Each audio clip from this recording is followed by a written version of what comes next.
তৃণমূল নেতা আকবর আলীর উদ্দেশ্যে স্মরণসভা করলেন আরামবাগ রবীন্দ্র ভবনে। উপস্থিত ছিলেন আরামবাগের এমপি অপরূপা পোদ্দার, আরামবাগের প্রাক্তন বিধায়ক কৃষ্ণচন্দ্র সাঁতরা, আরামবাগের পুর প্রশাসক স্বপন নন্দী সহ একাধিক নেতৃত্ব। এই সভায় বক্তব্য রাখতে যেন কেঁদে ফেললেন সৌরভ হোসেন। বিস্তারিত দেখে নিন। রাখতে গেলে স্বপনদার নামে বলতে গেলে সারা রাত কেটে যাবে। সব থেকে কাছে আমরা দেখেছি, কে দেখেছে, কে ছিল যখন সিপিএম এর পার্টি অফিস আক্রমণ, যখন আমাকে করতে বললো সরব 2008 সাল তোমাকে মোজাম্মেল হোসেন জোনাল সেক্রেটারি দোদণ্ড প্রতাপ নেতা তার বিরুদ্ধে দাঁড়াতে হবে। আমি 38 নম্বর জেলা পরিষদে দাঁড়ালাম। 8 জেলা পরিষদ নমিনেশন তুলে নিলে যত চাপ আমার উপরে বিষয় আমি কিন্তু তুলিনি। মোজাম্মেল বললে এসডি অফিসে আমাকে কানে কানে সরব তোমাকে 1-2 লাখ টাকা আমি দিয়ে দিচ্ছি, আমি কিন্তু করিনি। সেদিন দাঁড়িয়েছিলাম তো সেদিন বন্ধু সেলিম আমার ইলেকশন এজেন্ট ছিল, সেলিম মারা গেছে। আগ করতে এখন আমাদের পালা, শরীরের অবস্থা খুব খারাপ। তাই স্বপনদা এখন নেতা আছে তো ওই গাছের ছায়াতে আছি।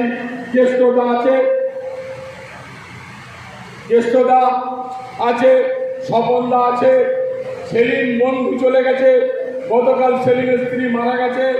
অন্তত আমি স্বপনদার কাছে, জ্যেষ্ঠদা ম্যাডাম আছে, এমপি বন্ধু শিশির আছে, এরা হচ্ছে প্রবীণ নেতা। অনুরোধ করবো আকবরদার একটা ছেলে যেন অন্তত পৌরসভায় জায়গা পায় আগামী দিনে, কারণ মুখে সম্মান জানালে হবে না।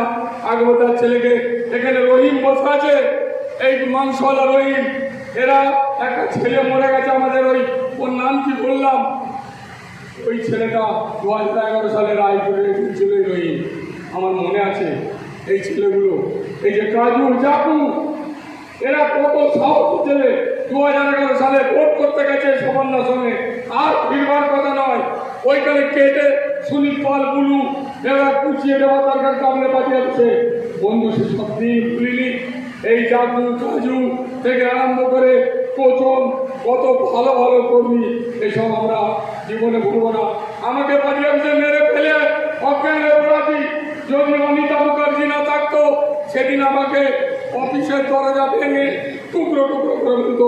অনিতা মুখার্জি হাত চারণ করে বললো, না আমার ভাইকে মারা যাবে না। অনিতাদি আমাকে বাঁচিয়ে দিয়েছিল।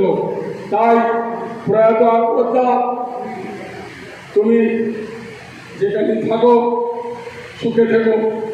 আকবরদাকে দেখলে বাস স্ট্যান্ডে দোকানে চা খেলে আমি 2-3 করে ডিম কিনে বলতে হবে, ডিম সেদ্ধ খাও, ডিম সেদ্ধ সেখানে কিনে দিলে খুব ফুর্তি।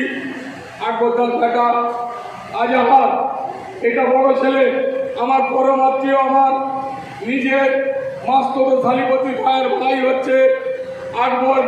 আকবরের দাদা হচ্ছে আমার শালীপতি ভাই, এইটা আমার শালীপতি ভাইয়ের ছেলে। সেদিন আমাকে বাস স্ট্যান্ডে বললো ডিম খাইও না। তো কাজী আকবরদা যে প্যারালিসিস মারা যাবে, সেদিন মারা যাবে, মোটে মেনে নিতে পারা যায়নি। এরম হুগলি জেলায় অনেক এমএলএমপি, আকবর আলী খন্দকার সেও প্রয়াত হয়েছে ওখানে।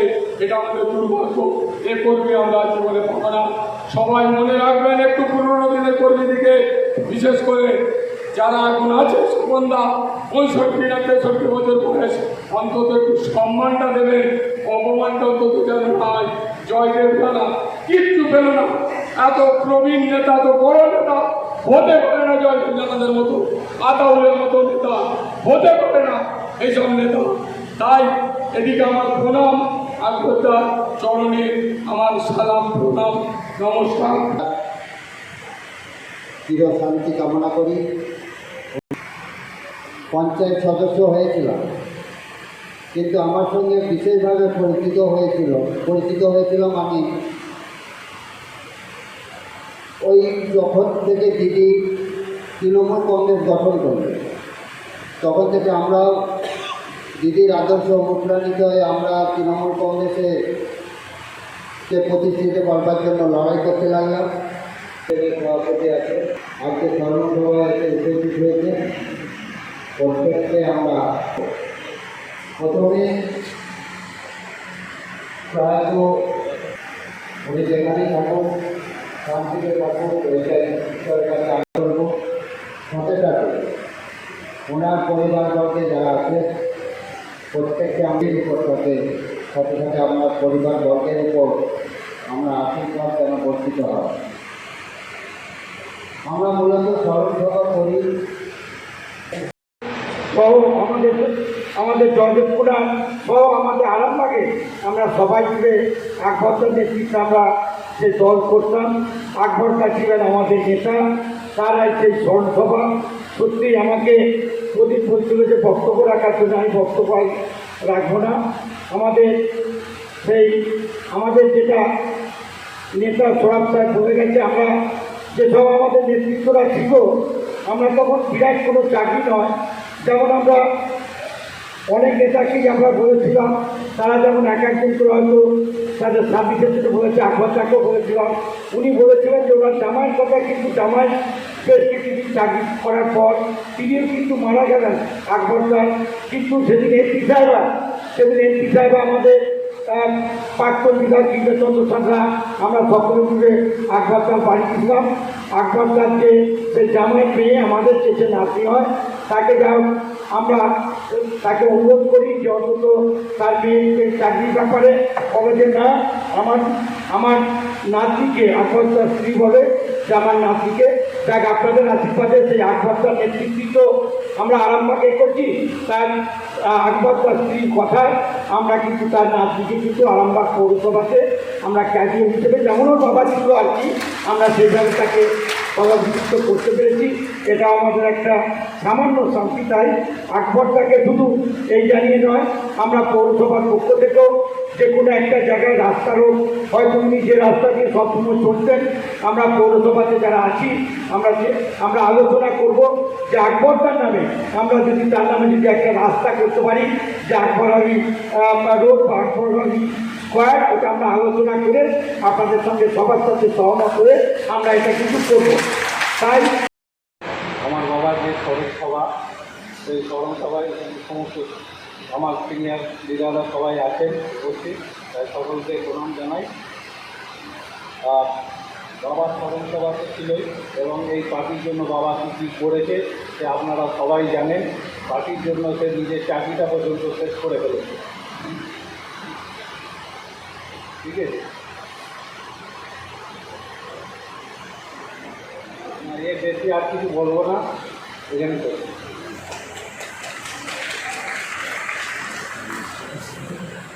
আজকে আকবর আলীর সাথে কাজ করার সত্যি আমার সুযোগ 2014 আগে পাইনি, কিন্তু হ্যাঁ নাম তারা দিয়েছিলেন আকবর আলী খন্দকারের মধ্যে।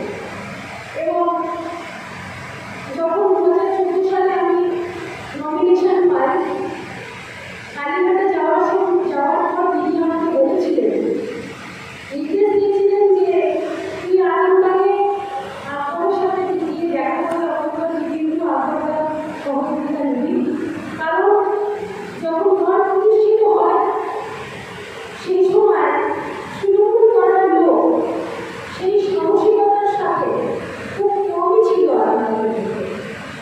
বড়টা সরকারিতলা বোখার যাওয়ার যে মেন কেন্দ্রবিন্দু ছিল সেটা ছিল আরামবাগ বাস স্ট্যান্ড, এবং সেখানে সবসময় সহযোগিতার হাত সাহসিকতার সাথে বাড়িয়ে দিচ্ছিল আমাদের এই আন্দোলনে।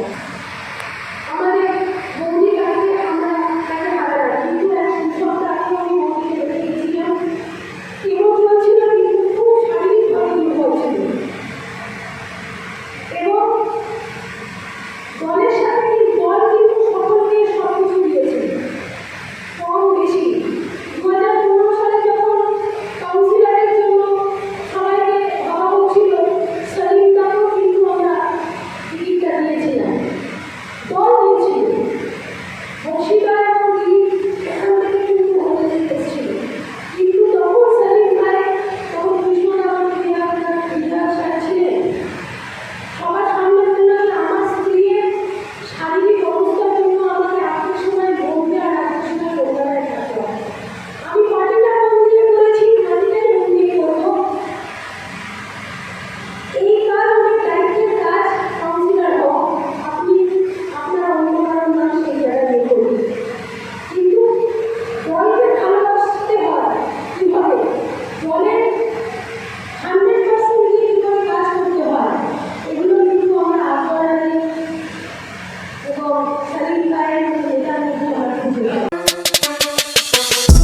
সৌন্দর্যের নতুন ভাষা নিয়ে আরামবাগে প্রথম পা রাখতে চলেছে SSR ফিটনেস।